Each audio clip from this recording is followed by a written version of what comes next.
This episode of the Practice of Therapy podcast is brought to you by GreenOak Accounting and TherapyNotes, GreenOakAccounting.com and TherapyNotes.com.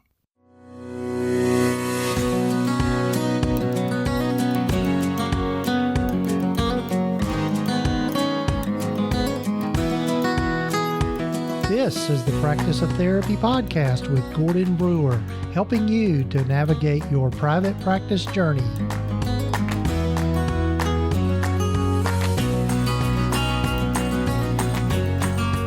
This is session number 152 of the Practice of Therapy podcast. Hello, my friends. Hope you're doing well. We've made it into November already. As I'm recording this the last day of October, so it's Halloween. But anyway, as you're listening to this, you've made it into November, and I hope you're doing well. It's hard to believe that the year is almost over, and it's been a strange year. I mean, that's just an understatement. But anyway, hope you're doing well. Hope you're staying healthy and feeling all right. We're going to go through some major changes here. I just think over the next few months as we move into the winter months and just the concerns about the flu season and then the ongoing COVID pandemic, and don't know the outcome of the election yet, but that will create change in one way or another. But anyway, hope you're doing well. In this particular episode, it's a little different one in that doing something that I do every now and then, and it's with the help and the magic of the internet and audio and all of that sort of thing. I've got lots of good friends out there that are also podcasters. And one of my good friends who's been a guest on this podcast several times, Julie Harris, has started a podcast, and it's called Therapy for Your Money. And I would commend that to you, and there'll be links here in the show notes and the show summary for her podcast. But anyway, in this particular episode, Julie gave me permission to do what we call a reverse interview. So this is the recording of the interview she did with me for the Therapy for Your Money podcast. And so we're sharing content here, but that's okay. It's more people can get it that way. But anyway, we're going to be talking about ways in which private practices tend to fail. And Julie, as an accountant, sees this all too often. And what I want you to maybe get from all of this is just really thinking about the importance of knowing your numbers and understanding the financial side of things.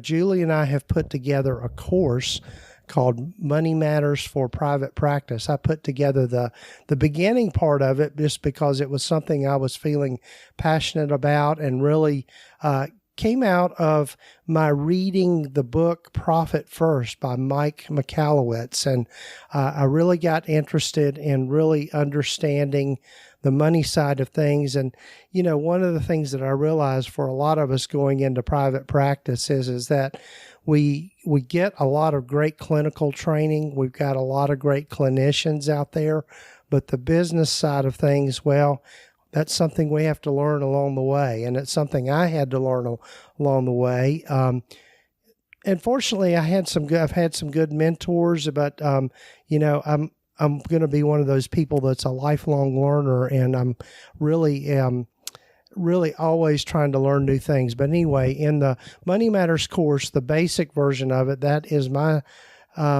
just me teaching about what I've learned about the money side of practice, money side of business, that sort of thing.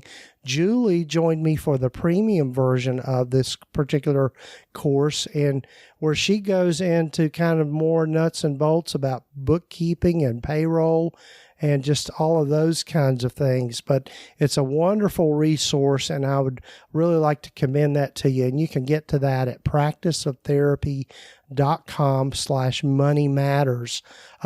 We're going to be doing some more things together. Julie and I have already talked about that, just around the financial planning for the financial side of private practice. We've got a free course that we did. It was a webinar we did on preparing for tax season. So that's out there. It's on the Teachable platform. Again, we'll have links here in the show notes to help you get to that.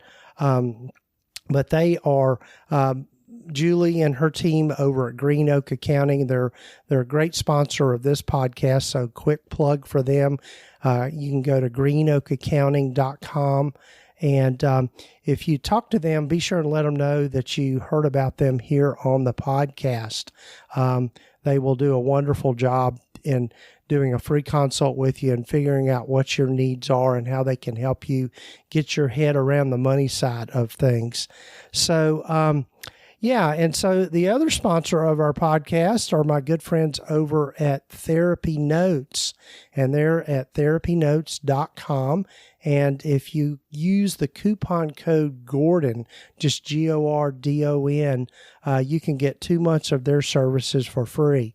But TherapyNotes.com, they are the number one or one of the leading electronic health record systems for therapists that are who I use in my practice, and they're really a wonderful platform. And I was in a seminar yesterday with my good friend David Hall. We've put together something called the Group Practice Outfitter. So you'll be hearing more about that, but you can find out more about that at practiceoftherapy.com, Group Practice Outfitter, and a little more about that particular course. But anyway, we were talking about TherapyNotes and the importance of having a good electronic health records system, and how it can really help you, particularly in a group practice where you need to track things and file claims and all of that sort of stuff. So, but anyway, check them out, therapynotes.com. And again, you can use the coupon code GORDON and get 2 months of their services for free. And I'm very grateful to them for being another wonderful sponsor of this particular podcast. So without further ado, here is the reverse interview.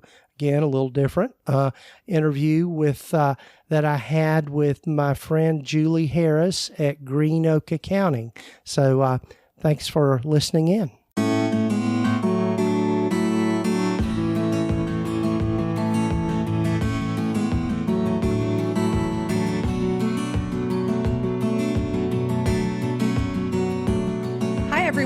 Today we're talking about why and how great clinicians fail at private practice.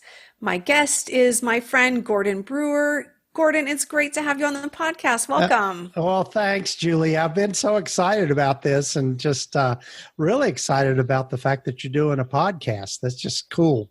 You're perfect for it. Here. Thank you. Can you tell us a little bit about yourself and the practice of therapy? Sure. Thanks. I'm Gordon Brewer, and I'm a licensed marriage and family therapist, and I've been in private practice, started out part-time around 2005, 2006, and have since that time grown into a group practice.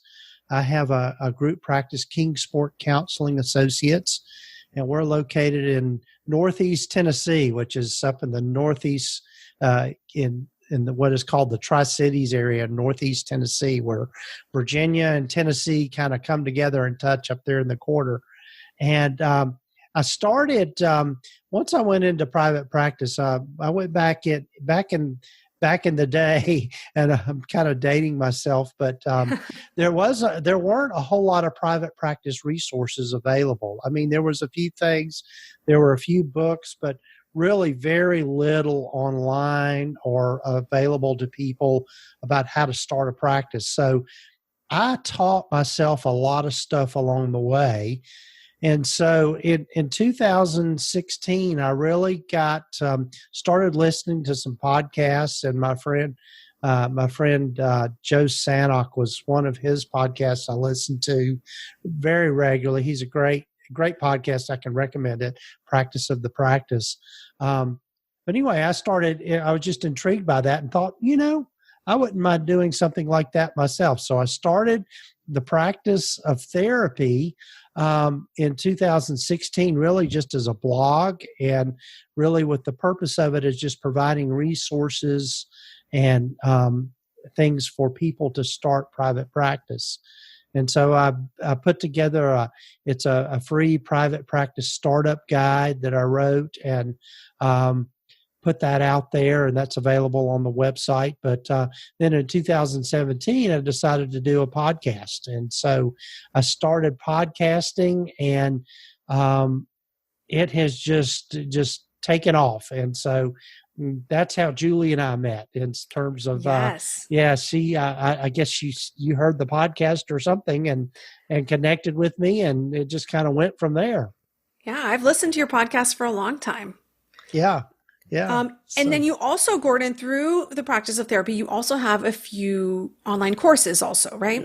Correct. Yeah. So one of the things that I was really intrigued by is, and I think this is really when I was starting to get questions from people, is just really, they want to know, okay, how do you do this? How do you set things up? And so I really have been intrigued by just kind of the systems and processes that you need to put in place to run a practice. So you've got, how do you do intakes with clients? What paperwork do you need to have for them?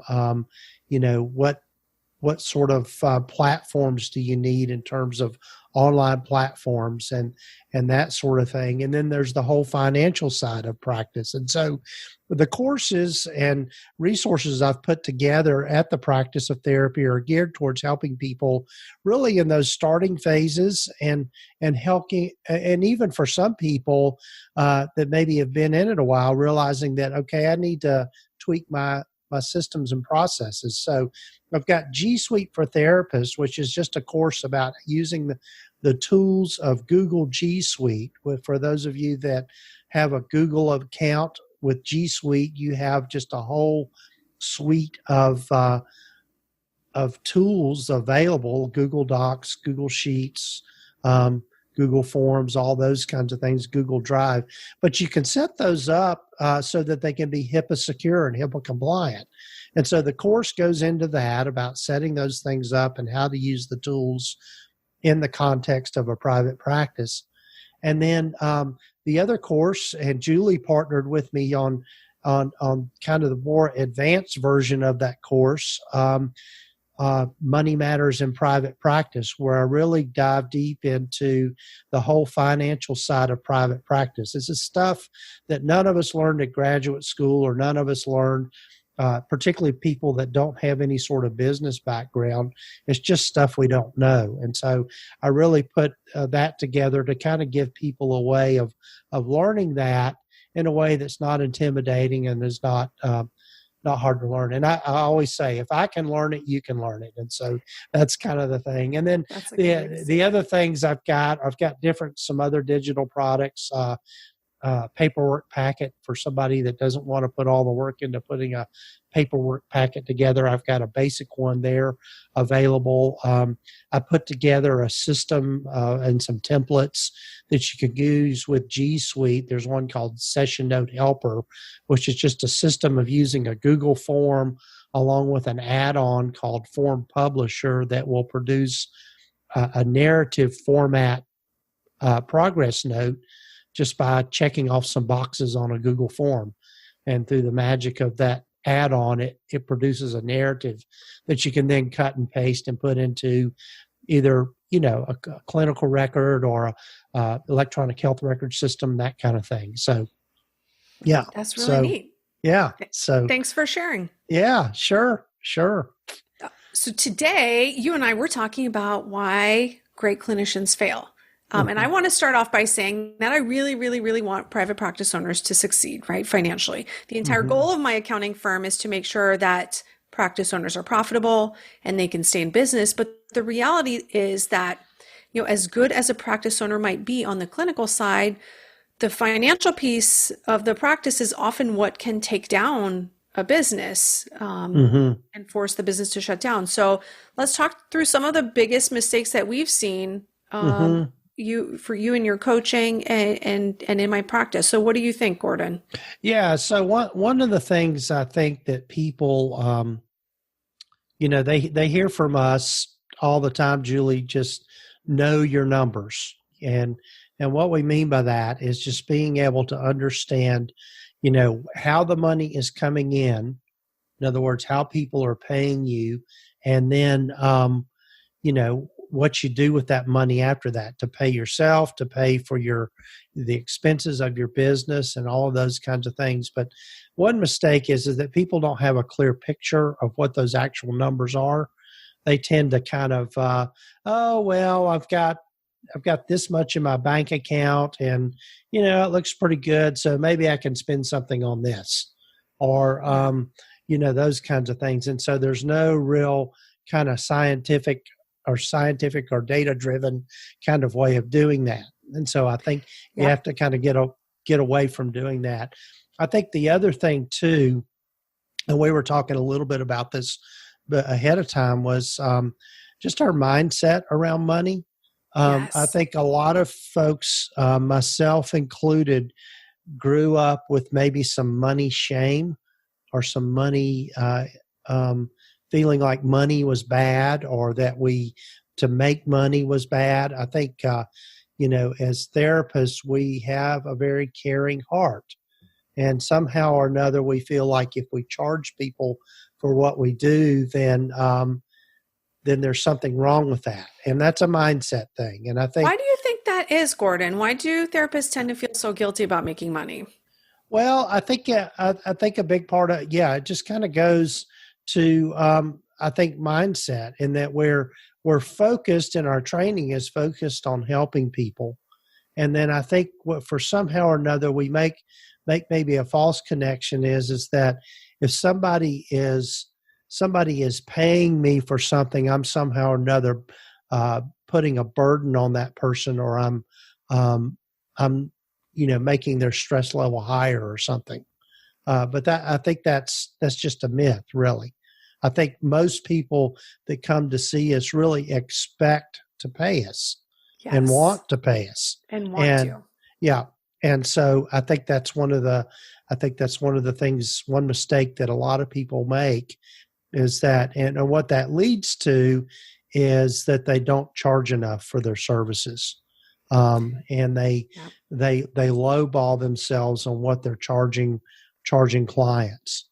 And I want to circle back for just a second about knowing the numbers, right? Because we talk about that from a theoretical standpoint, that you should know your numbers. And that doesn't mean you need to study the P&L and be able to rattle off all those numbers by heart.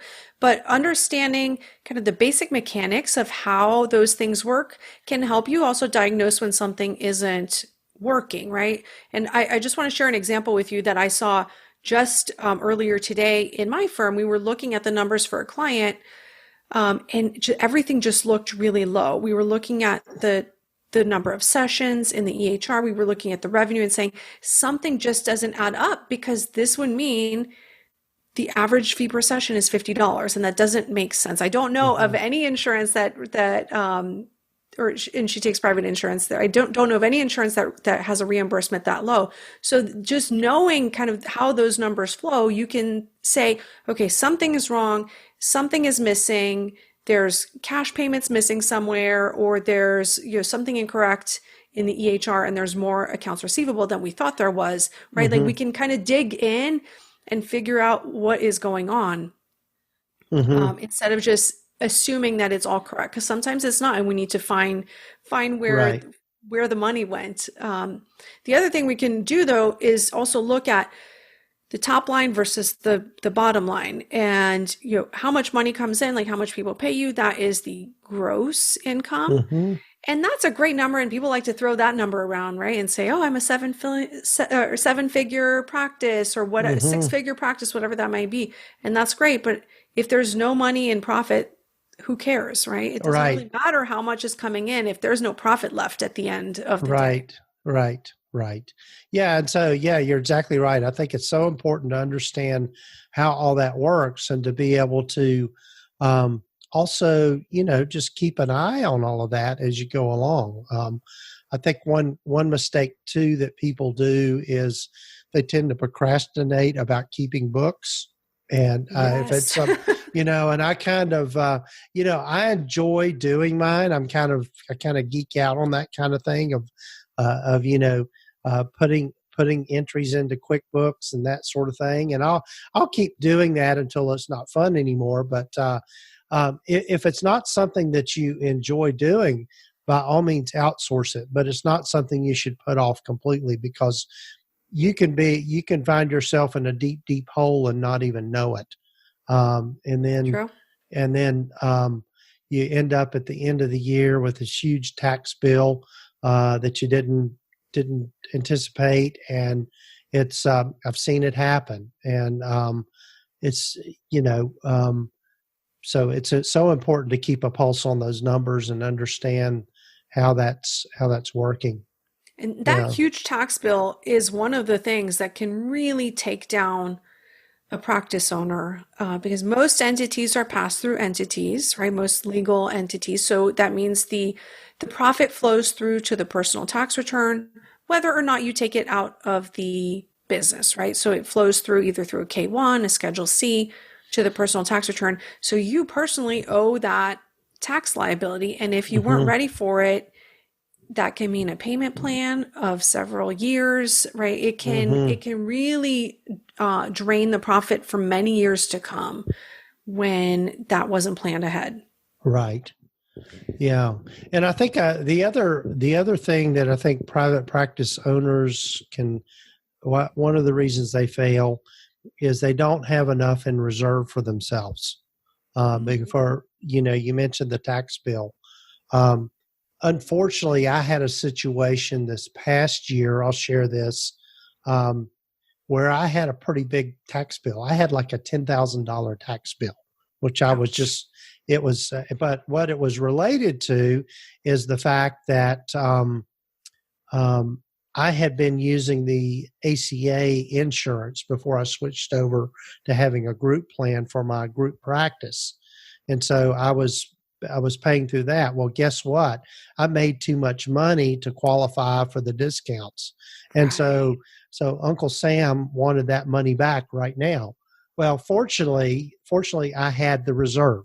I had set aside the reserve for that, and it was painful to let it go, but still it wasn't something that I was just caught, okay, I don't have the money to pay for this. So, I always recommend, and I'm not, you probably are close to this, of having at the very least 2 months of income and expenses covered and stocked away that you do not touch unless you just absolutely get into a big emergency situation.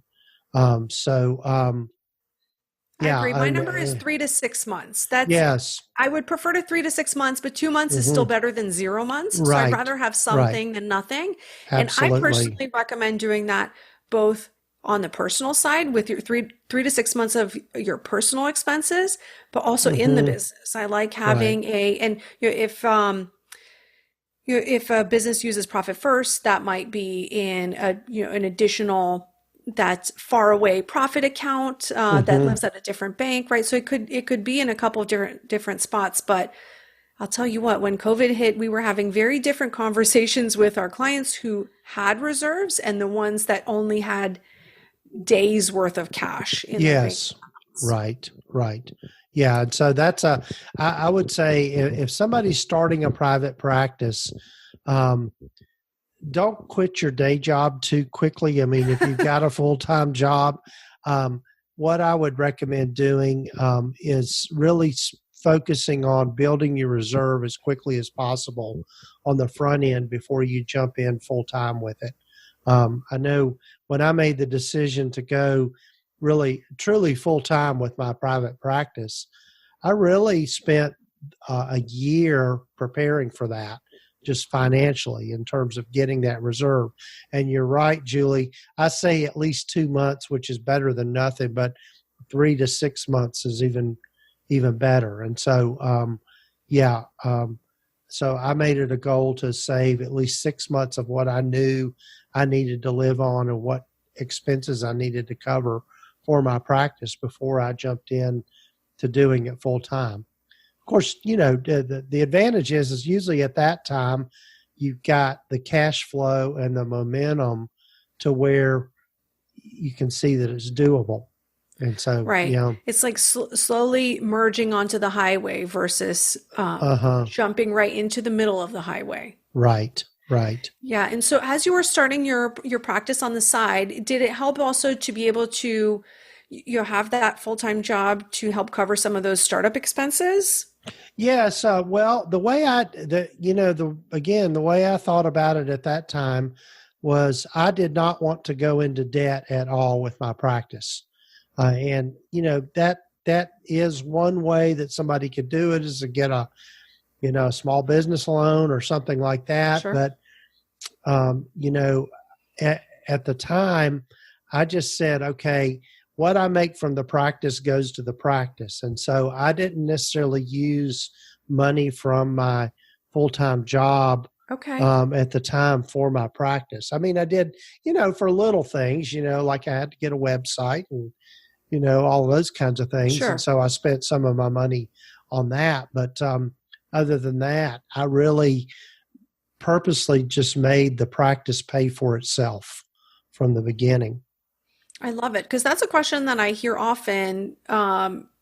Is how much do I need to have saved for to start my private practice? And the reality is it's not particularly expensive to start a private practice. You just want Hmm. to really have some money saved for yourself personally, right? And I think that's where there's one advantage for mental health. Whereas if you're opening a dentist's office, there's usually a few $100,000 worth of equipment that needs to be purchased. But Hmm.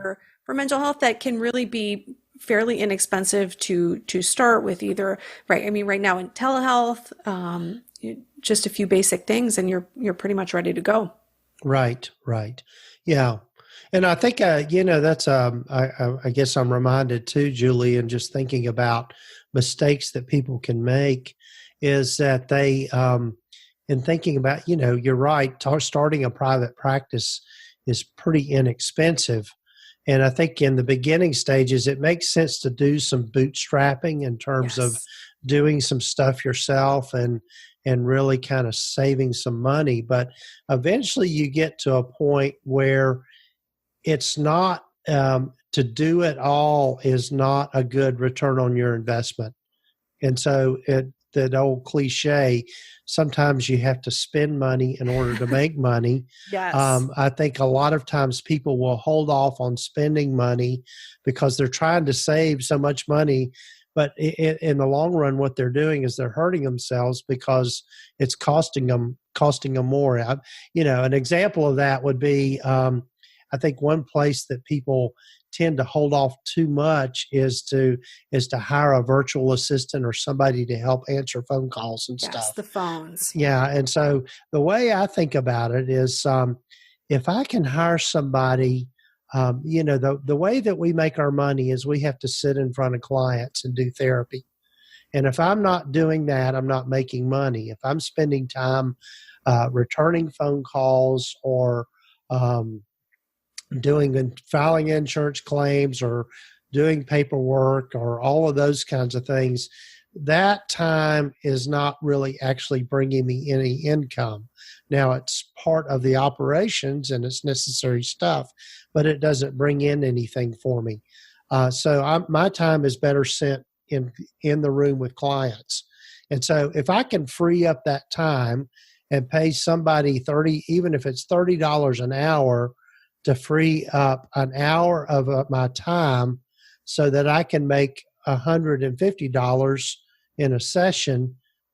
It's pretty easy math if you think That's a about good it. trade. Yeah, yeah. Yeah. And So so, yeah. what would you say to a clinician who says, but no one can answer the phones and convert the callers like I can? Yes. And to some degree, I would say you're correct. But that's also a place where we have to learn to let go of some things. Um, Nobody is going to do it like I do it, but I promise you, um, if you hire somebody to do it, they will do it and they will do it well. It won't be exactly like you would do it. And I think that's where we have to kind of be willing to kind of give up a little bit of control. I could say when I made that switch and finally hired somebody to answer the phones, I actually got got more clients from that than I was when I was doing it myself, because when somebody would call, if they were available, they'd answer the phone and they could get back to them quicker than I could. Sure. Because if I'm in session all day and I'm waiting till the end of the day to call people back, well, guess what? They've probably called another therapist at that point, because or two or three. Yes. They and kept so going down the list. Right. And so, so in that sense, you got to really think about your ROI, your return on investment, with things like that. And I think, don't be afraid to spend some money, particularly if you know it is going to create a good return on your investment. It's like putting an ad or putting doing a Psychology Today profile. If I get, it's $30 a month for a Psychology Today profile, and if you got one client from that, it'd pay for itself. And so, just one client in the month, it would pay for itself. It would. And so, yeah. A lot of times I see also clinicians very careful about spending money when it comes to software, right? They don't want to add one more fee or one more thing. But then on the back end, they're spending hours of time trying to cobble together this weird system that's not scalable. That always feels like an odd one to me, right? I'd rather spend the money on the system, on the software, and then save a lot of time, but also build that system that can grow with me. Because just like the phone, hey, you can answer the phone when it's just you, when it's just a solo practice, or maybe with one clinician. But what about when you have 5 or 10? There's hopefully you're getting way too many calls for one single person at that point. Right. Yeah, and you're exactly right. And again, that's some stuff I learned the hard way about outsourcing. And I'm telling my age, but I'm one of those boomers, and so I think that you got to hang on to my parents grew up in the Depression era, so I kind of inherited kind of some of that. Sure. Yeah, kind of that mentality. Figure it out, do it yourself. Yeah, that's right. And I've probably spent hours and hours trying to figure out stuff like websites and all of that, when I would have been just better served to outsource it. Yeah. Agreed. Or have someone young on your team that can do it. Yes. That is much faster than, like, I have someone on my team who's amazing with Instagram. I barely know how to log into Instagram. Yes, I am the same way. We all have to do our strengths, right? Right. Okay, so what are some of the things that you see outsourced first? Yeah, so I think number one is somebody to answer the phones. And okay. Clerical work also, does that fall in there? Doing follow up with clients, also sending out. We, in my practice, we prefer for people to fill out their paperwork before they come in. Have that done, so we make sure they get the paperwork, or at least, links to our online platform where they can do all of that. That's a big one there, I would say, that needs to be outsourced. Depending on, certainly like your website.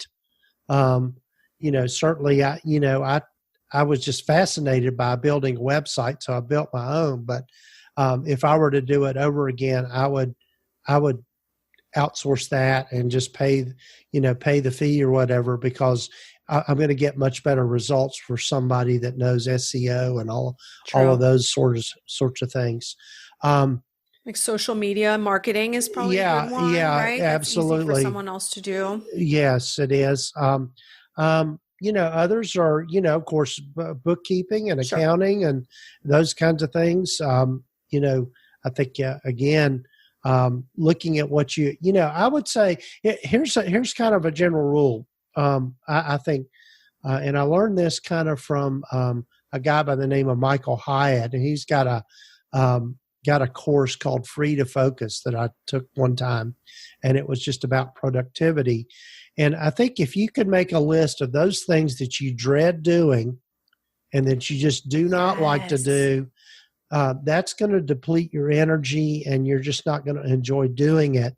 The more you can outsource those things, or delegate those things, the more productive you're going to be, because it's just it's drudgery, or that, or automated in some way, is the thing to do with those kinds of things. So, Agree. I love mhm, Michael Hyatt, and that makes a lot of sense to delegate or outsource something that is not your area of genius. So do what mhm, you're very best at, and mhm. let someone else handle everything else. Right, And right. since you love doing bookkeeping, you keep it. If you love doing something, you keep it on Yeah, your plate, right? right, Just right. It's something that just, doesn't bring you any joy can go. All uh-huh.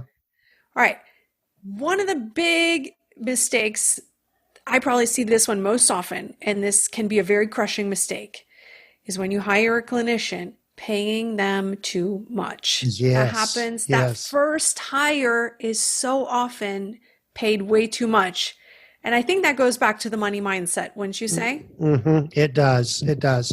And I know, Julie, you and I have talked about this before. That was a mistake I made when I first Hmm. started getting hiring clinicians. I got them as contractors, and I felt like, okay, I want to be really generous with all of this. But when I really ran the numbers, I was actually paying them out of what I produced.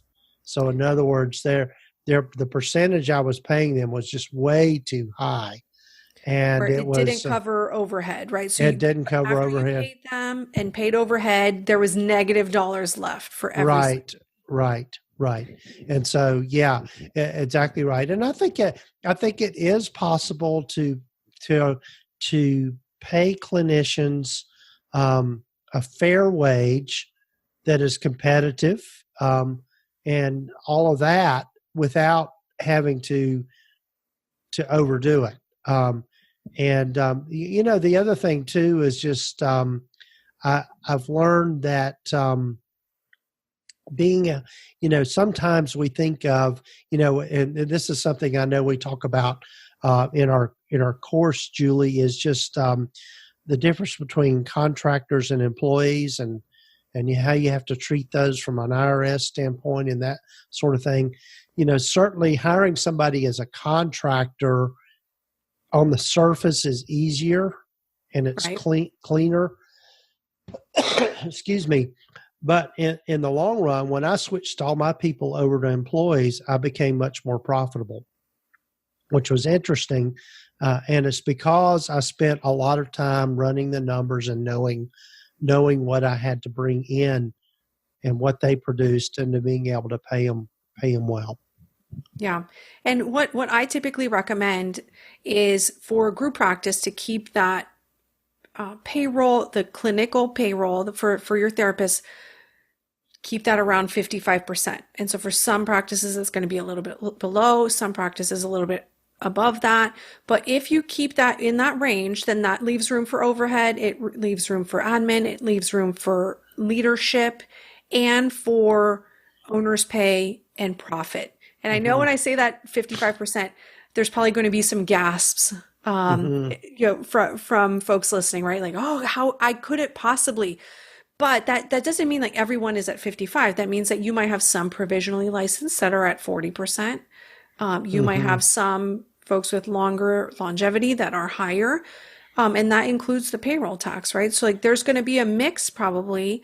But the reality is if your wages for clinical employees are at 65%, that money has to come from somewhere. So it's either Yeah. you have lower overhead or lower profit. Right. Um, and it's so important to have to build in profit up front because you're taking on all the risk as the business owner, right? You Hmm. have a risk if someone slips and falls at your practice. You have the risk of getting sued. You have the risk of HIPAA compliance. And so for all of that risk, there has to be some reward or else Hmm. there's no point.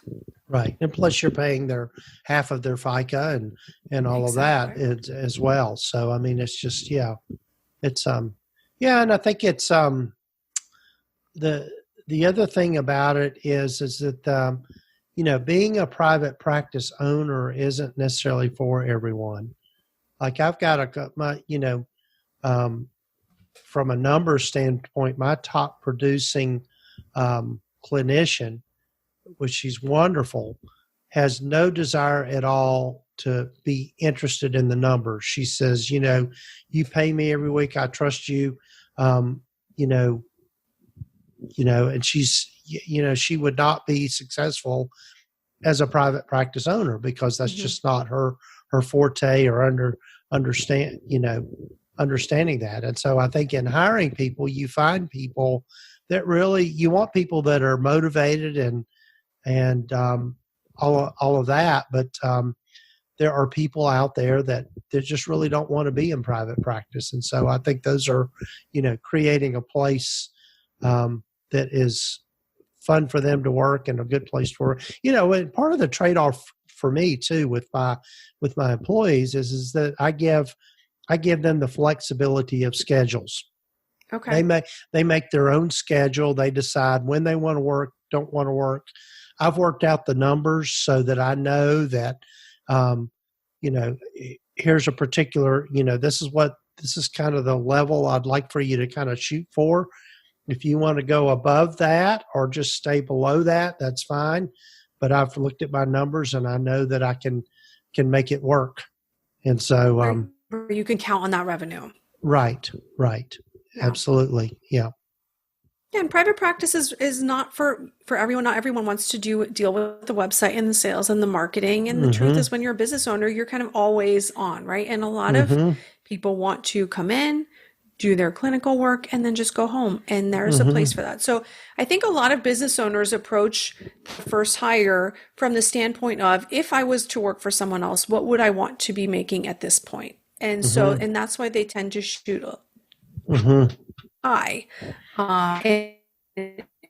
and set that number high. And we're not saying we don't want to take care of employees. That's not at all the case, but there has to be profit, or else there shouldn't be a business. If you're not going to have profit from employees, you should just stay a solo practice owner. Right. Yeah. Right. All right. So Gordon, what financial advice do you have for clinicians who are either going into private practice or scaling their business? Yeah. So one thing I would say is read the book Profit First by Mike Michalowicz.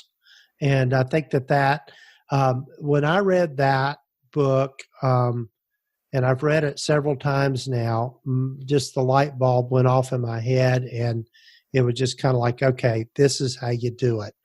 And it's more about allocation and percentages rather than trying to figure out exact numbers. And it's yeah, that's the piece that clicked for you, the percentages versus specific dollar amounts. Right. Interesting.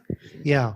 And so I think that's the thing. And I think the other thing I would say, the financial advice that I would give is you've got to start, and this is not only financial, but just with practice in general, private practice, is know your why. Know why you want to do this thing.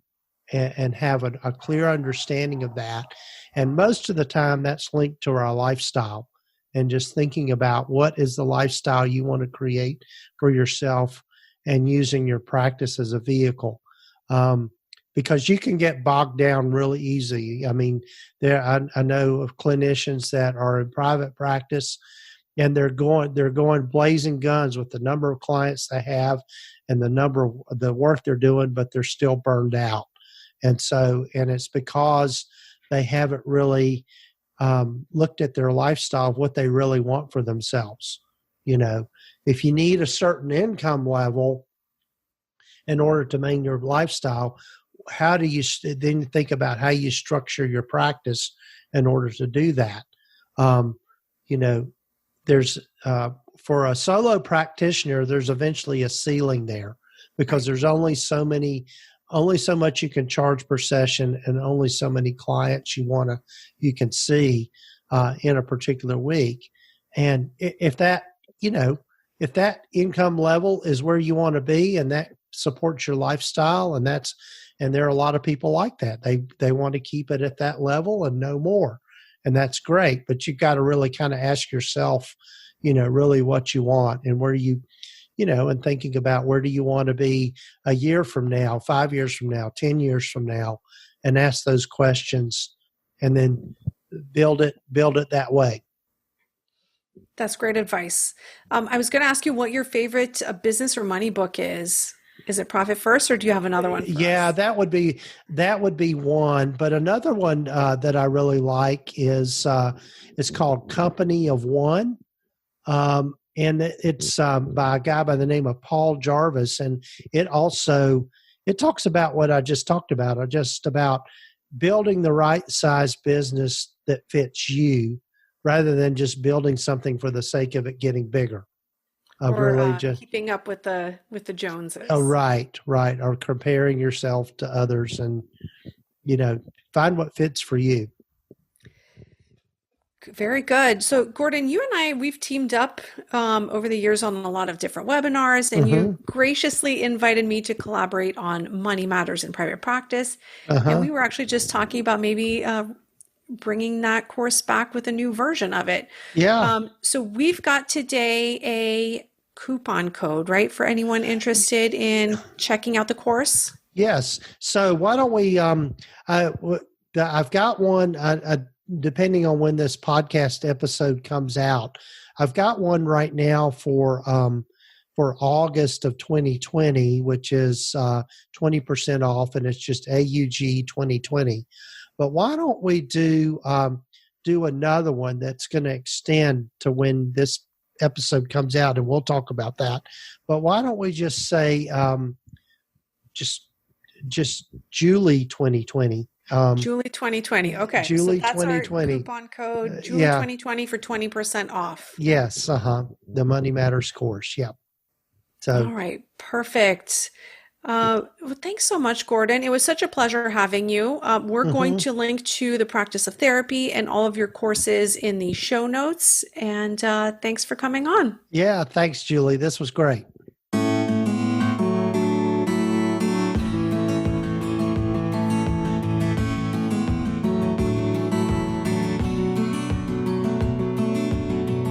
Well, folks, I hope you enjoyed listening to that.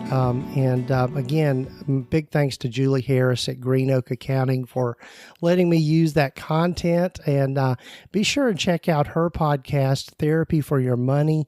And you can find that wherever you listen to your podcast.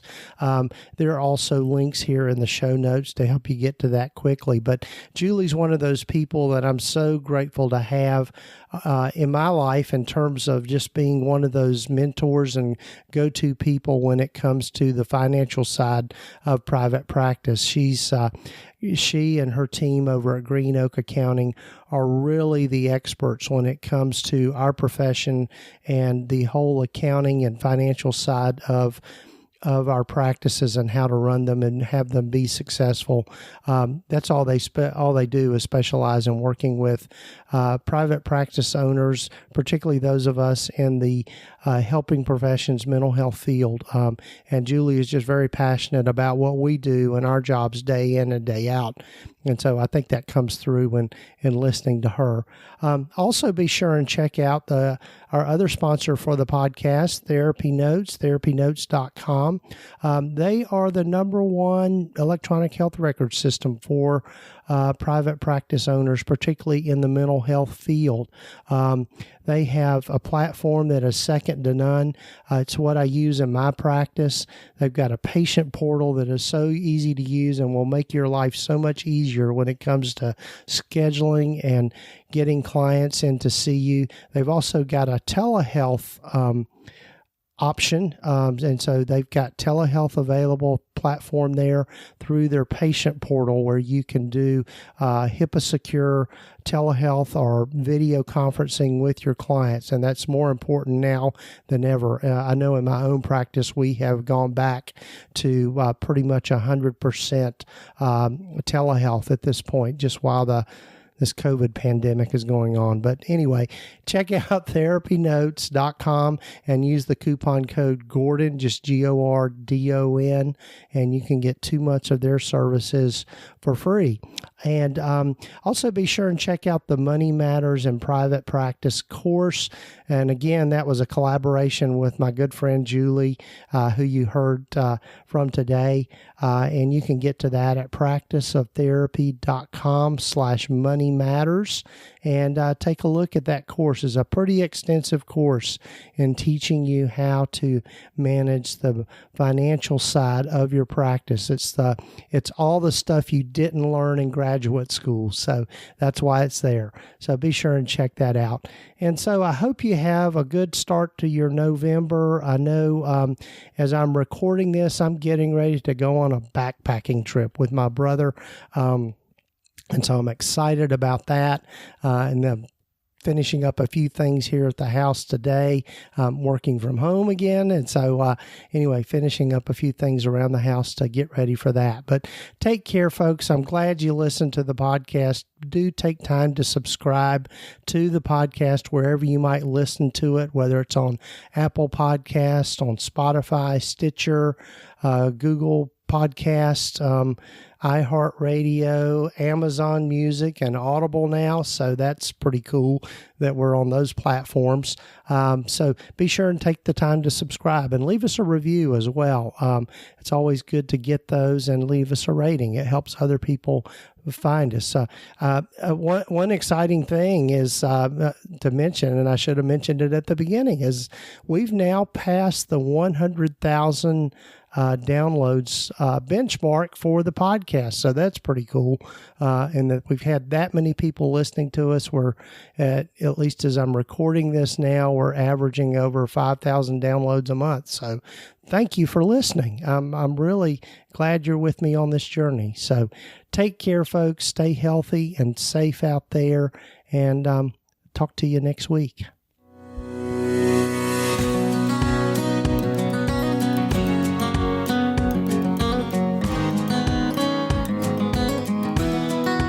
Been listening to the Practice of Therapy podcast with Gordon Brewer. Please visit us at practiceoftherapy.com for more information, resources, and tools to help you in starting, building, and growing your private practice. And if you haven't done so already, please sign up to receive the free private practice startup guide at practiceoftherapy.com. The information in this podcast is intended to be accurate and authoritative concerning the subject matter covered. It is given with the understanding that neither the hosts, guests, or producers are rendering legal, accounting, or clinical advice. If you need a professional, you should find the right person for that.